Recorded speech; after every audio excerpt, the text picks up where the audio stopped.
नमस्कार दोस्तों, मैं विकास शाक्य एक बार फिर से आप सबका स्वागत करता हूं अपने चैनल पर। और जैसा कि आपको पता है कि अभी हमारा चैप्टर नंबर 11 चल रहा है कली हनुवाड़ी में। और चैप्टर नंबर 11 जिसका कि टाइटल है जागृति विन्यास, इस चैप्टर का 2 पार्ट्स हम कंप्लीट कर चुके हैं। तीसरा पार्ट आज हम देखने जा रहे हैं। ठीक है। तो सेकेंड पार्ट में एंड में हमने देखा था कि किस तरीके से हनुमान जी ये बता रहे हैं कि जो गुरु होते हैं वो सबसे पहले शिष्य को, जो भक्त होते हैं, जो शिष्य होता है, जो भक्त होता है, गुरु भक्त होता है, ईश्वर भक्त होता है, उसको एक छोटी सी कालकोठरी में बंद करते हैं। कौन सी कालकोठरी में? संस्कारों की। संस्कारों की एक छोटी सी कालकोठरी में वो उसे बंद करते हैं और जब समय आता है तो उस कोठरी को तोड़ देते हैं। ठीक है। तो यहां पर शिष्यों को यह समझ में नहीं आ रहा था कि जो अनीता की बात हो रही है, उस अनीता का गुरु कौन है। जैसे हनुमान जी तो मातंगों के गुरु हैं, लेकिन अनीता का गुरु फिर कौन है? तो हनुमान जी ने बताया कि गुरु आपका कोई भी हो सकता है। इट डजेंट मैटर कि आपको स्पेसिफिकली हनुमान जी की ही या किसी और की ही गुरु बनाने की जरूरत है।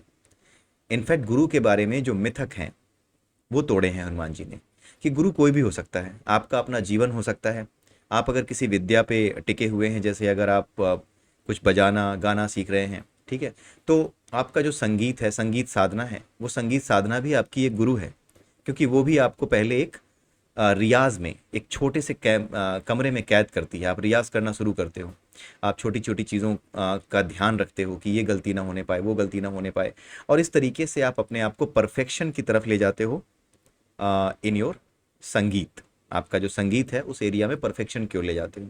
जब आप परफेक्ट हो जाते हो तो उसके बाद अपने आप, जो आप अभ्यास कर रहे थे, जो संगीत का अभ्यास था आपका, जो रोजमर्रा का जो आपका अभ्यास था, जो आपको एक कोठरी में बांधे हुए था, एक संस्कारों की कोठरी में बांधे हुए था, अभ्यास की एक कोठरी में बांधे हुए था, वो टूट जाता है। फिर आप आ, रियाज करते रहते हो एक नियत समय पे, लेकिन आपको उसकी ज़रूरत बहुत ज़्यादा नहीं रह जाती, क्योंकि आपने अपने आप को परफेक्ट बना लिया है। राइट। तो गुरु जो है वो कोई भी हो सकता है। आपका विद्या का ज्ञान, आपका जो वाद्य यंत्रों का ज्ञान है, संगीत का ज्ञान है, संगीत साधना, ये आपकी गुरु हो सकती है। उसी तरीके से अनीता का गुरु खुद उसका जीवन था। वो हनुमान जी की पूजा तो करती थी, लेकिन हनुमान जी स्वयं साक्षात उसके गुरु बनकर नहीं उपस्थित थे। वो पीछे से देख रहे थे, क्योंकि देवताओं का काम है, जो देवता हैं उनका काम है कि जो आत्माएं अपने आप को शुद्ध कर लेती हैं, जो अपने आप को वासनाओं से विहीन कर लेती हैं, उन वासना विहीन आत्माओं को देव आत्माओं में कन्वर्ट करना, देवता के रूप में कन्वर्ट कर देना। जैसे उर्मी की आत्मा थी, वो देव आत्मा में कन्वर्ट हो गई थी। क्योंकि आपने कहानी पढ़ी होगी स्टार्टिंग में, जब समय के तार हम पढ़ रहे थे, तो वहाँ पे हमने देखा था कि उसके छत पे कुछ बंदरों ने शरण ली थी। उर्मी के पिछले जन्म की जो कहानी थी, उसके छत पे कुछ बंदरों ने शरण ली थी, और उन बंदरों की वजह से ही उसका बेटा जान की आफत में आ गया था, मरने वाला था। लेकिन इसके बावजूद भी उसने क्या किया था? बानरों को खाना खिलाया था। उसी समय, जिस समय उसी दिन, जिस दिन उसके बच्चे की जान जाने वाली थी, उन्हीं बंदरों की वजह से। लेकिन उन्हें उसने सहज भाव से उन वानरों को भोजन कराया, उन्हें सुरक्षा प्रदान की। तो इतना कुछ होने के बावजूद भी जो घृणा से, जो द्वेष से दूर रह सकता है, वो वाकई में देव आत्मा है, वो वाकई में देव पुरुष है। यही बात हनुमान जी ने यहाँ पे समझाई, और यही बात यहाँ पे समझाई जा रही है। इससे बड़ी बात कि जो ऐसी आत्माएं होती हैं, उन्हीं की मदद देवता करते हैं। और जो लोग ऐसे नहीं होते, जो भगवान की ही परीक्षा लेते हैं कि देखते हैं भगवान मेरी मदद करेगा या नहीं, उन लोगों की मदद कर पाना बड़ा मुश्किल होता है। मुश्किल क्या, असंभव होता है, क्योंकि आप अटैच हो, आप वासनाओं में घिरे हुए हो। आप, आपका मन अभी आपके ज्ञान को पकड़े हुए है। आप तर्क के माध्यम से ईश्वर को जानना चाहते हो। आप जानना चाहते हो कि देखें जरा क्यों मदद नहीं करता। ये नहीं देखते कि मैंने कितना अच्छा काम किया है या बुरा काम किया है, मैं कितना बड़ा बेवकूफ़ हूँ या समझदार हूँ, इसके बारे में सोचने का समय नहीं होता। लेकिन ये तर्क जरूर होता है कि हाँ, भगवान है तो मेरी मदद क्यों नहीं करता। भाई, तुमने कुछ ऐसे काम किए हैं जिससे तुम्हारी वासनाओं से तुम्हें मुक्ति मिले, या तुम्हारा मन हल्का हो, तुम्हारे जो मनोमय कोश में जो वासना के बीज होते हैं वो बीज ना हो। क्या ये सब आपके साथ हुआ है? अगर आपके साथ ये नहीं हुआ है तो आप कभी भी उनकी कृपाओं को अनुभव नहीं कर पाएंगे। जीवन में परेशानियां भक्त के भी आती हैं, लेकिन वो इन बातों को अनुभव करता है कि ईश्वर उसके साथ है। लेकिन जो अभक्त हैं, जो नालायक हैं, जो बात बात पे ईश्वर को ही ईश्वर की ही परीक्षा लेते हैं कि ईश्वर है तो मेरी मदद क्यों नहीं करता। आपको लगता है कि ईश्वर कोई पैरासीटामोल की गोली है या कोई सरकारी बाबू है कि आप उसको चढ़ावा चढ़ाओगे और वो आपका काम कर देगा? उसके यहाँ तो केवल आपके कर्मों का चढ़ावा चढ़ता है, आपकी भक्ति का चढ़ावा चढ़ता है और आपके कर्मों का चढ़ावा चढ़ता है। जैसे कर्म वैसा फल, वहाँ पे कोई सिफारिश नहीं चलती, कर्म के नियम के अनुसार ही सब कुछ चलता है। ठीक है, तो आइए आज का वीडियो शुरू करने से पहले अनीता का कोई गुरु नहीं है, उस मिथक को जिस तरीके से तोड़ा हनुमान जी ने, उस पैराग्राफ को हम एक बार पढ़ लेते हैं, सो दैट प्रीवियस वीडियो से एक लिंकेज हमें मिल जाए। हनुमान जी ने बताया, अनीता गुरुहीन नहीं है, उसका जीवन ही उसका गुरु है। उसके जीवन ने उसे अनुशासनशील भक्ति के मार्ग पर चलाया है। जीवन की परिस्थितियों ने उसे उसकी मूल मानसिक चतुरकाया से अलग कर दिया है। उसकी जो हमारी जो मूल मानसिक चतुरकाया होती है, उसी मानसिक चतुरकाया को बदल करके एक नई चतुरकाया गुरु प्रदान करते हैं। यहाँ पर गुरु अनीता का कौन है? उसका अपना जीवन। तो उसके जीवन ने ही उसकी आवश्यकताओं को इतना कम कर दिया है कि उसे एक छोटी सी कोठरी में बंद कर दिया है, जैसे गुरु संस्कारों की एक कोठरी में बंद करता है आपको। तो ये जो मानसिक चतुरकाया है, नई मानसिक चतुरकाया है, जिसने बहुत थोड़े में जीना सीख लिया है, वो किसने किया है? वो अनीता के जीवन ने किया है। ठीक है, जीवन में चुनौतीपूर्ण स्थितियों से निपटने के लिए उसे एक सरल और न्यूनतम मानसिक चतुरकाया को अपनाना पड़ा। बुरा समय आने से पहले उसकी बुद्धिकाया के पास भी भविष्य की बहुत सारी योजनाएं थीं। मतलब जब उसका बुरा समय आया नहीं था, उससे पहले बहुत सी योजनाएं उसने भी बना रखी थी। अब उसकी योजना केवल अपने अगले भोजन का प्रबंध करने तक सीमित है। इसी तरह उसकी विवेक काया भी न्यून हो गई है। सभी मित्रों और रिश्तेदारों से ने उससे मुख मोड़ लिया है। उसके पति और उसके बच्चे के अलावा उसके जीवन में कोई रिश्ता नहीं बचा है। और उसकी संस्कार काया की बात करें तो वह केवल एक छवि बचाने का प्रयास कर रही है। और वो छवि क्या है? एक साधारण मध्यम वर्गीय व्यक्ति होने की छवि, यानी एक मिडिल क्लास पर्सनालिटी, उसको बचा के वो रखना चाहती है। इस अशांत समय में उसके जीवन में कुछ भी नियमित और सुसंगत नहीं है। उसकी चित्त काया भी न्यून हो गई है। चित्त काया क्या होती है? चित्त काया अराजक होती है। वो हर नियम को तोड़ करके ही पूर्णता प्राप्त करना चाहती है। हमने इसके बारे में मानसिक चतुर्काया का जो चैप्टर था उसमें पढ़ा है। अब उसकी चित्त काया के पास एक ही इच्छा है, आत्महत्या की इच्छा। और आत्महत्या की इच्छा क्यों होती है?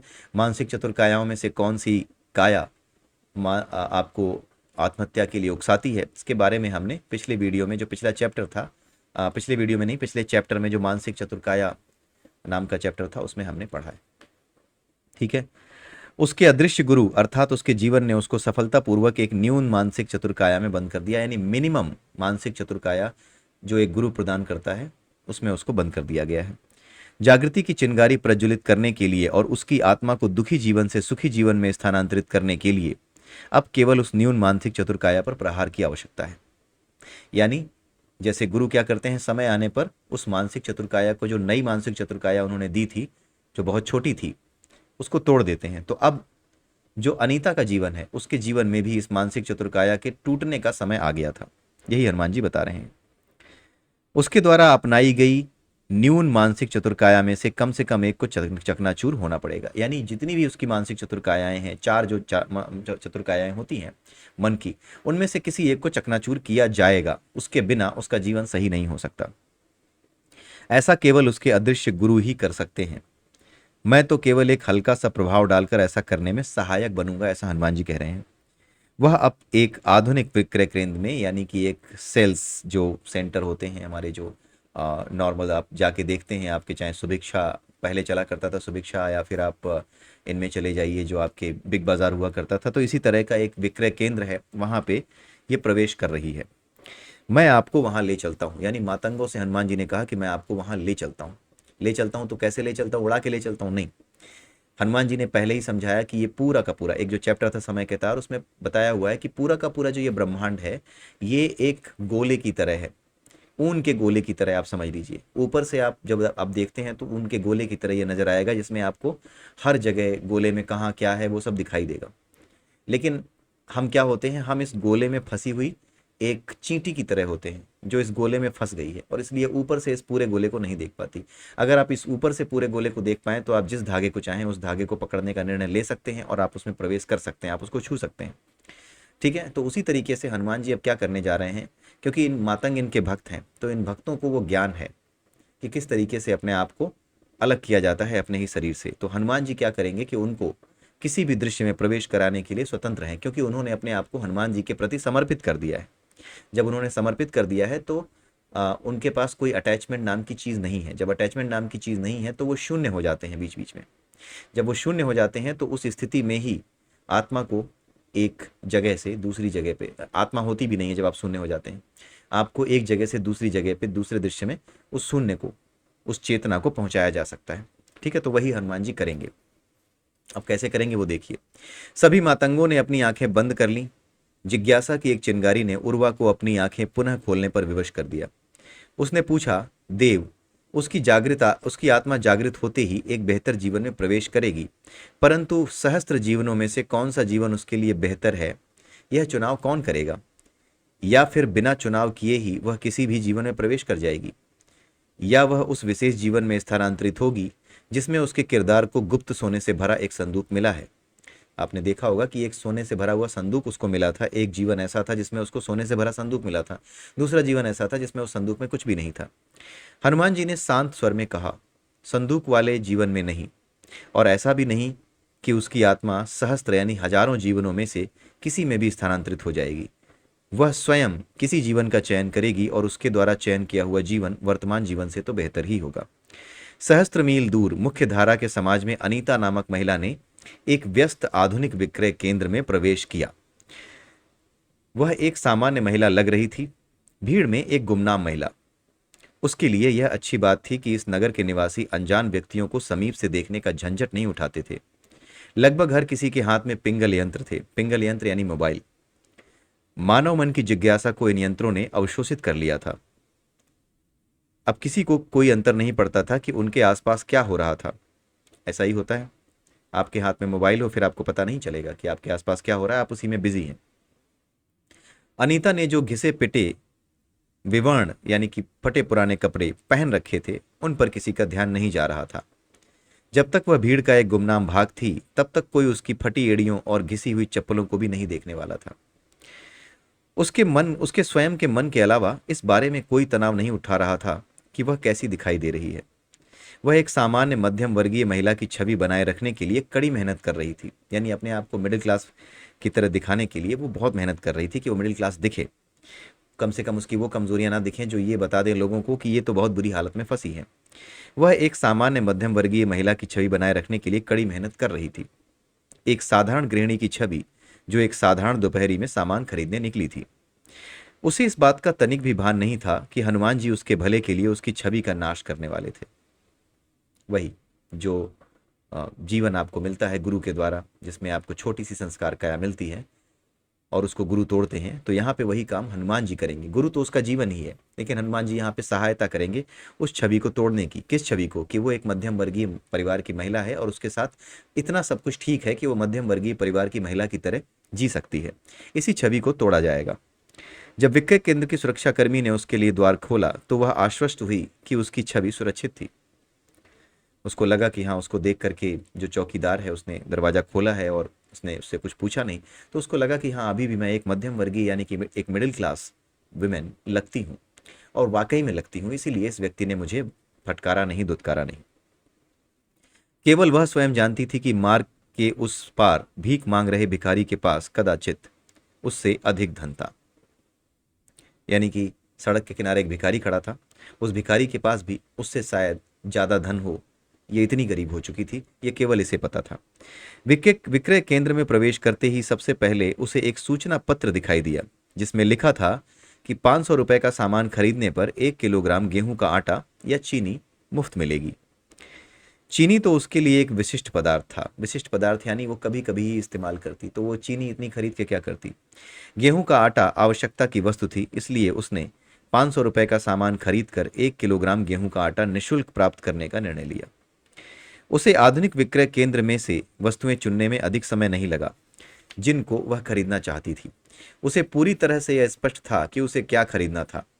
विक्रय केंद्र के विभिन्न खानों में रखी विभिन्न वस्तुओं को देखना भी उसे पाप लग रहा था, क्योंकि उसके पास उन्हें खरीदने के लिए पर्याप्त पैसे नहीं थे। जब उसने लगभग 450 रुपए का सामान चुन लिया, तब वह उस खाने के पास पहुंची जहां पर विभिन्न प्रकार की दालें रखी थी।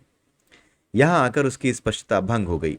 वह असमंजस में थी, क्योंकि उसे सामान के कुल मूल्य को 500 के आंकड़े से पार पहुंचाना था और 500 से अधिक भी नहीं करना था। आंकड़े का 500 रुपए अधिक होना भी उसके सामर्थ्य से बाहर था। यदि वह एक प्रकार की दाल चुनती तो आंकड़ा 500 से कम बैठ रहा था, और दूसरे प्रकार की दाल चुनती तो आंकड़ा 500 से अधिक जा रहा था। तो एक अजीब स्थिति थी। जब वह दालों की विभिन्न पोटलियों पर मूल्य देखने में व्यस्त थी, तब उसे पास वाले खाने पर किसी की उपस्थिति अनुभव हुई। उसका तन जड़वत हो गया, यानी वो वहीं पर एकदम खड़ी हो गई, टाइट खड़ी हो गई। उसे अपने पास में खरीदारी कर रहे ग्राहक को देखने के लिए अपनी गर्दन उठाने का भी साहस नहीं हुआ। एक सामान्य मिडिल क्लास गृहिणी की उसकी छवि को संकट अनुभव हुआ। उसे लगा कि कोई उसे देख रहा है। यदि कोई उसको इतनी सारी दाल की पोटलियों को पलट पलट कर मूल्य देखते हुए देखता तो वो क्या सोचता। उसने प्रार्थना की और आशा की कि उसके पार्श्व वाला ग्राहक, यानी उसके बगल वाला ग्राहक, उससे दूर चला जाए ताकि वह शांति से दाल की पोटली का चुनाव कर सके। सुदूर जंगल में ध्यान मुद्रा में बैठे मातंग इस दृश्य को विक्रय विक्रय केंद्र में स्थित किसी मकड़ी अथवा मक्खी के माध्यम से देख रहे थे। यानी वहां पर कोई मकड़ी या कोई मक्खी थी, उसके शरीर को मातंगों ने धारण कर लिया था और उसके माध्यम से वो ये दृश्य देख रहे थे जो कि अनीता जी रही थी। उन्होंने देखा कि अनीता के पास कोई नहीं खड़ा था। उसे अपने पास किसी के उपस्थित होने का भ्रम हो रहा था। यह सब उसका मन गढ़ रहा था। किसी के उपस्थित होने की अनुभूति, तनाव, लज्जा, हीन भावना, घबराहट और विभिन्न भावनाओं का भयानक मिश्रण। कदाचित हनुमान जी इस भ्रम की रचना का निमित्त बन रहे थे, यानी ये भ्रम वही पैदा कर रहे थे, या फिर वे वास्तव में वहां पर किसी रूप में उपस्थित थे। कोई नहीं जानता। अनीता अब और अधिक तनाव सहन नहीं कर सकती थी। उसने अपनी गर्दन उठाकर उस अनजान को देखने का निर्णय लिया जो वहां था ही नहीं। अपने अकड़े हुए तन में तनाव कम करने के लिए उसने जड़वत मुद्रा त्यागी और अपने पैर टटोले। अचानक वह तन का संतुलन खो बैठी। कई घटनाएं एक साथ घटित हुईं। अनीता के हाथ लगने के कारण दाल की कुछ पोटलियां नीचे गिरकर फट गई। उसका एक पैर दूसरे पैर पर चढ़ गया और उसकी घिसी पिटी चप्पल टूट गई।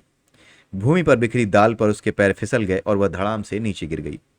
विक्रय केंद्र के कर्मचारी दौड़ते हुए घटनास्थल पर आए। वह शर्मिंदा थी। उसकी मध्यम वर्गीय सामान्य गृहिणी की छवि भंग हो गई थी। उसके हाथ में टूटी चप्पल थी और आंखों में आंसू थे। उसके साथ ऐसा क्यों हो रहा था? उसने अपने जीवन में ऐसा क्या गलत किया था कि उसके दुख समाप्त होने का नाम ही नहीं ले रहे थे? कुछ भी उसके नियंत्रण में क्यों नहीं था? देवता उसके प्रति इतने क्रूर क्यों थे? क्या उसे एक सामान्य जीवन जीने का अधिकार नहीं था?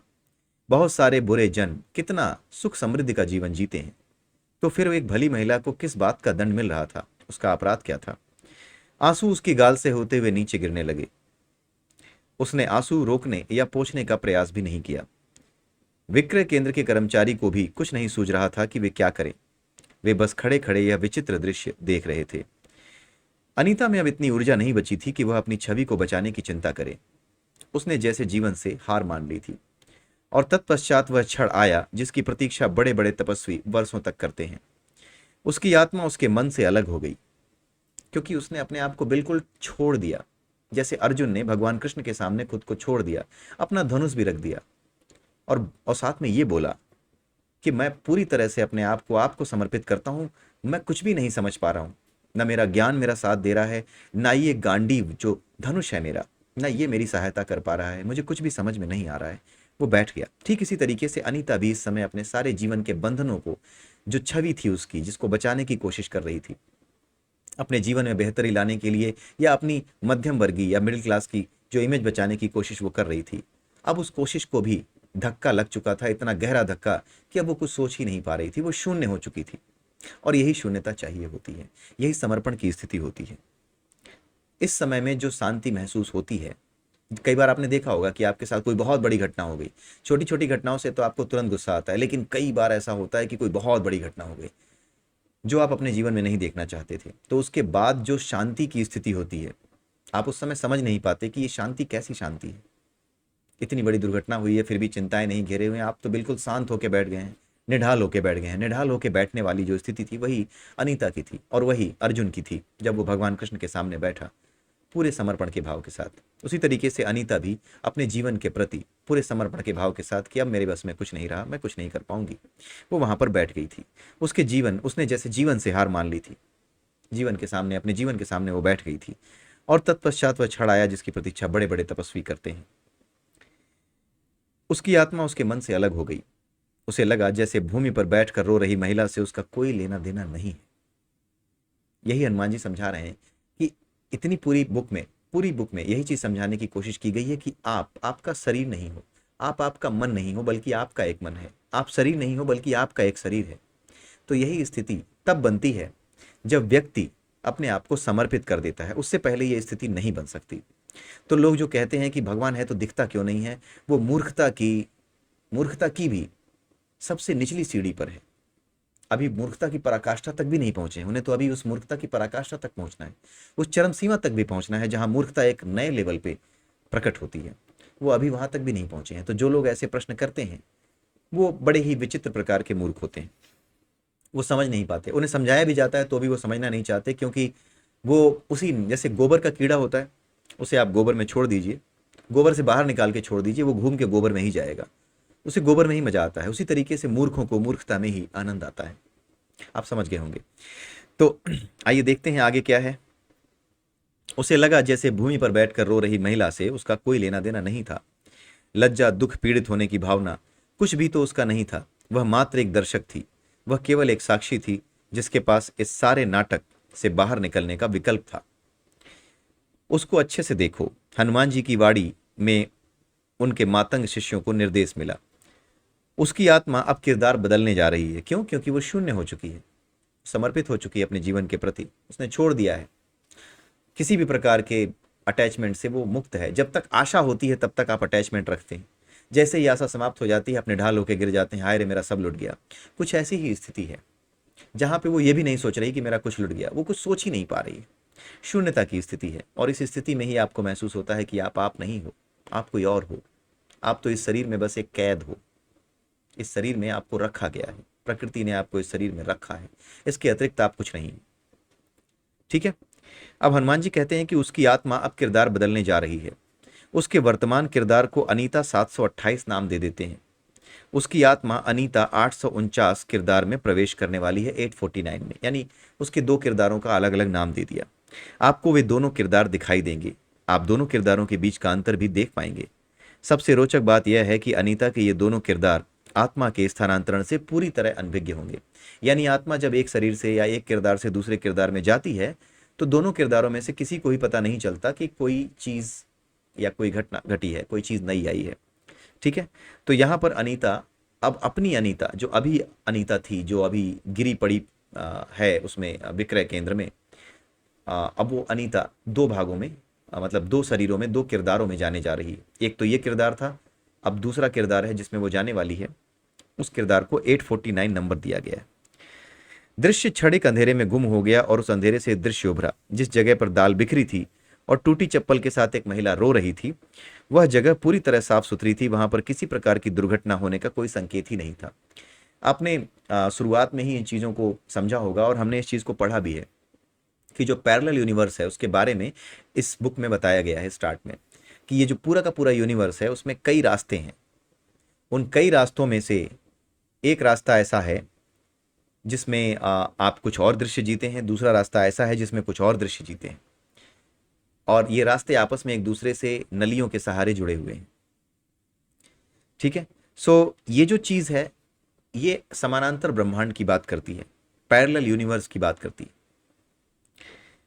तो अब यहां पर भी वही हो रहा है।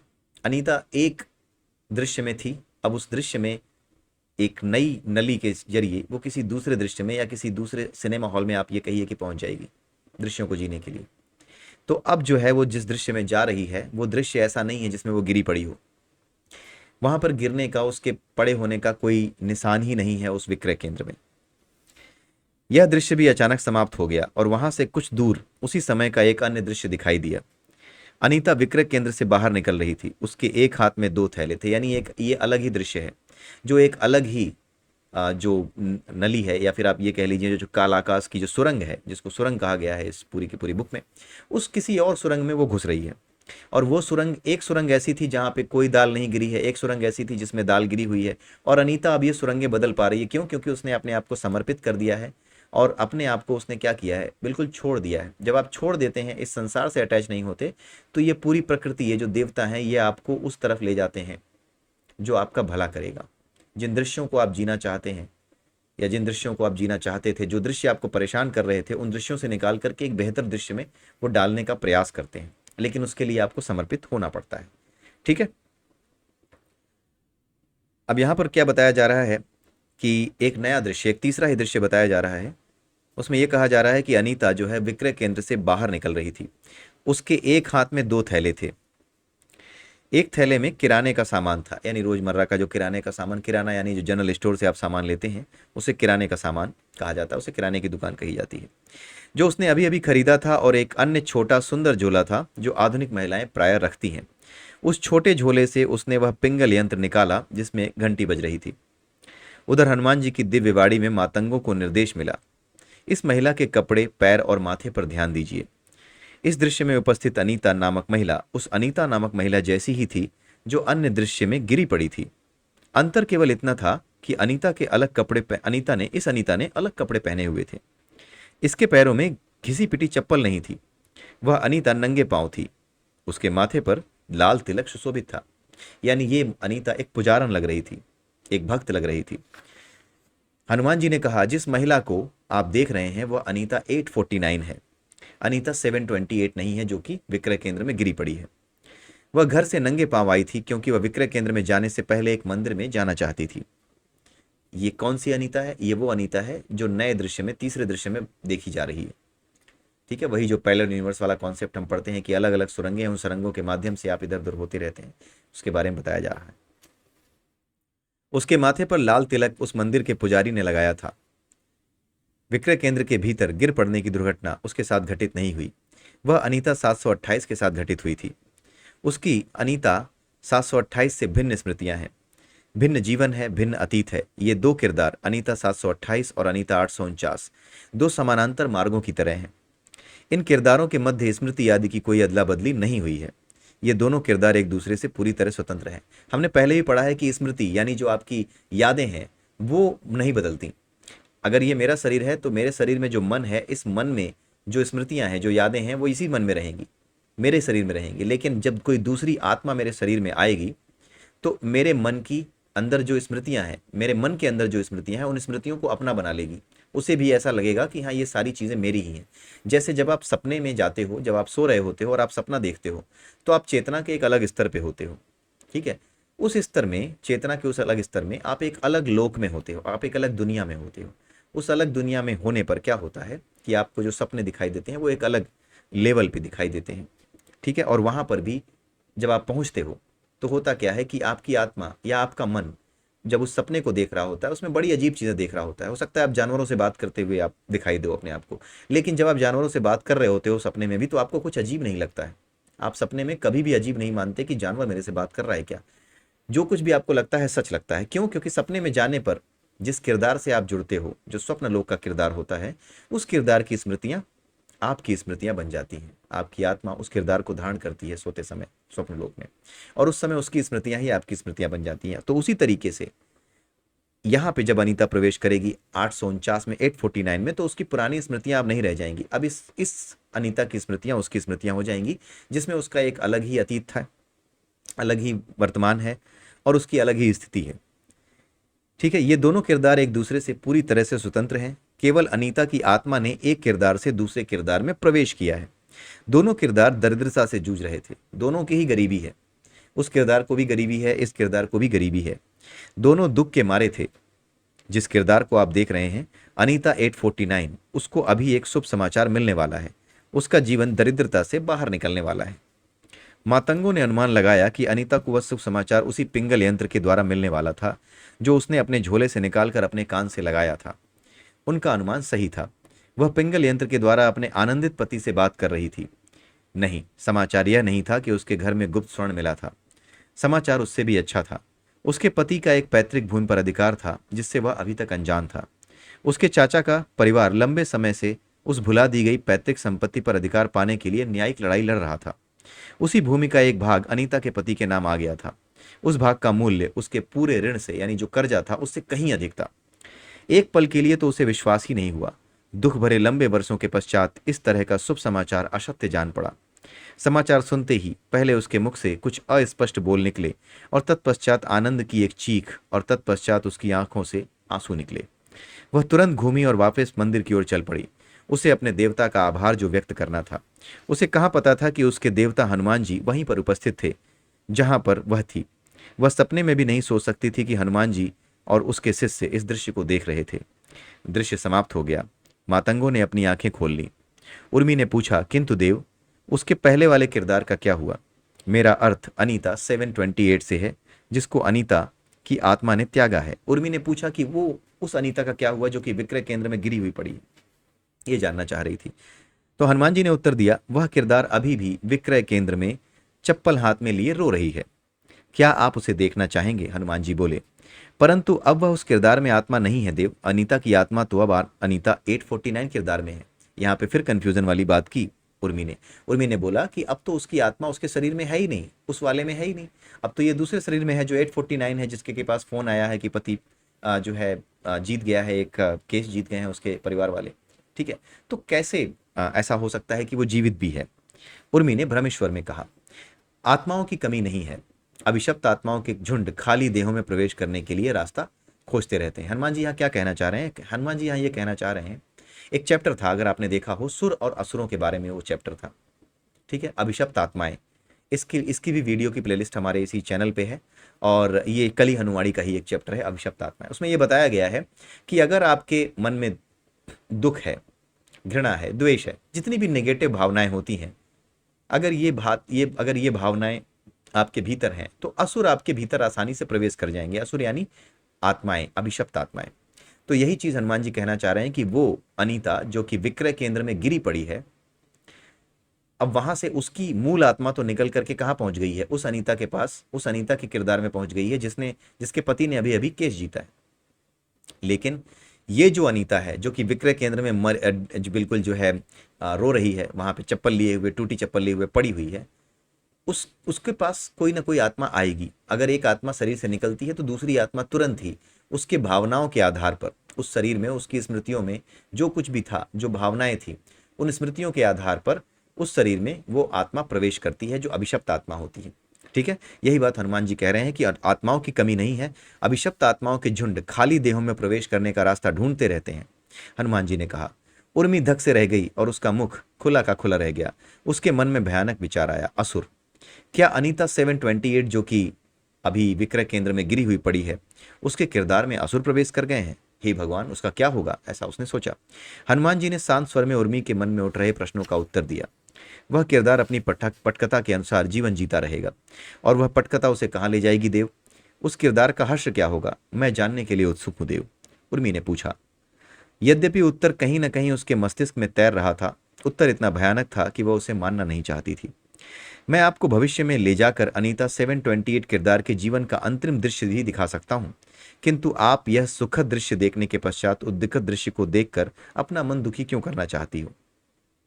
नहीं देव, मुझे नहीं देखना वह दृश्य। मैं अपने संदेहों की पुष्टि नहीं करना चाहती। काल आकाश के स्क्रू रंगमंच पर पता नहीं क्या क्या पीड़ाजन घटित हो रहा है। पीड़ाजनक दृश्य एक साधारण आत्मा के लिए पीड़ाजनक है। असुर तो पीड़ा में आनंद प्राप्त करते हैं। पीड़ाजनक क्या है? जब तक हम जिंदा रहते हैं, जब तक हमें शरीर मिलता है, तभी तक हम सुख और दुख का अनुभव करते हैं। लेकिन असुरों और हम में अंतर क्या होता है? असुरों और हम में अंतर यह होता है कि हम सुख और दुख को अनुभव करते हैं, दुख में परेशान होते हैं, सुख में खुश होते हैं। लेकिन असुरों के लिए क्या होता है? असुर के लिए दुख में ही आनंद है। जहां दुख है ना, वहीं उसको मजा आता है। आपने कई बार देखा होगा कि कई बार कुछ लोगों का एक्सीडेंट अगर हो गया या बीमार हो गए, किसी वजह से उनकी हालत बहुत खराब है, हॉस्पिटल में भर्ती होना पड़ा और आप उनसे मिलने जाते हैं, तो वो बड़े डिटेल में और बड़ा चाव से, बड़े ही अच्छे से आपको वो सारी कहानी बताएंगे जिस तरीके से वो अस्पताल पहुंचे। उन्हें वो बताने में आनंद आता है। ये कोई और नहीं होता, ये असुर होते हैं। असुरों का कब्जा हो चुका होता है, क्योंकि बीमार होते हैं आप, और बीमारी में आपके पास निगेटिव चीज़ें आपके पास रहती हैं। निगेटिव लोग भी कई बार आपके आसपास बैठे लोग भी ऐसी बातें ढांढस दिलाते समय आपसे ऐसी बातें कर जाते हैं जो कि आपको डराती हैं। ठीक है, तो उस डर का लाभ उठा करके अभिशप्त आत्माएं आपके भीतर प्रवेश कर जाती हैं, और अभिशप्त आत्माओं का काम ही है दुख में आनंद लेना। तो आप अपने साथ हुई गंदी घटनाओं को, बुरी घटनाओं को भी कैसे बताते हैं, जैसे कि आपको कितना आनंद आ रहा है। ठीक है, ये सारी चीजें होती हैं। हनुमान जी ने शांत स्वर में उर्मी के मन में उठ रहे प्रश्नों का उत्तर दिया। वह किरदार अपनी पटकथा के अनुसार जीता रहेगा। उर्मी ने पूछा कि वह पटकथा उसे कहाँ ले जाएगी। तो हनुमान जी ने बताया कि उसको दिखा सकता हूं मैं आपको कि कहाँ ले जाएगी, लेकिन आप उस दृश्य को देखना क्यों चाहोगे। ठीक है, सो आइए देखते हैं। देव आगे उर्मी बोलती है, पीड़ाजनक दृश्य, ये हनुमान जी ने बोला, पीड़ाजनक दृश्य एक साधारण आत्मा के लिए पीड़ाजनक है। असुर तो पीड़ा में आनंद प्राप्त करते हैं। अनीता की आत्मा ने सफलतापूर्वक एक बेहतर जीवन में प्रवेश कर लिया है। हनुमान जी ने संतोषपूर्ण स्वर में उत्तर दिया, संतोषपूर्ण स्वर में कहा। देव, अनीता की आत्मा को तो आपने दुख से निकाल लिया, अन्य आत्माओं का क्या, जो पीड़ा के गहरे कीचड़ में फंसती चली जा रही हैं। मन के कारागार से बाहर निकलना हर किसी के लिए संभव नहीं है। उर्मी ने करुणा भरे ये शब्द कहे। हनुमान जी ने कहा, स्थिति इतनी भी निराशाजनक नहीं है उर्मी। आत्माएं देवताओं की सहायता अथवा बिना सहायता के प्रायः किरदार बदलती हैं।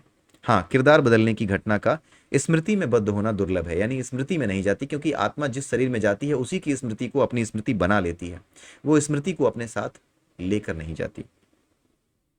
अनीता का ही उदाहरण ले लीजिए, उसे पता ही नहीं है कि उसकी आत्मा ने अभी अभी किरदार बदला है।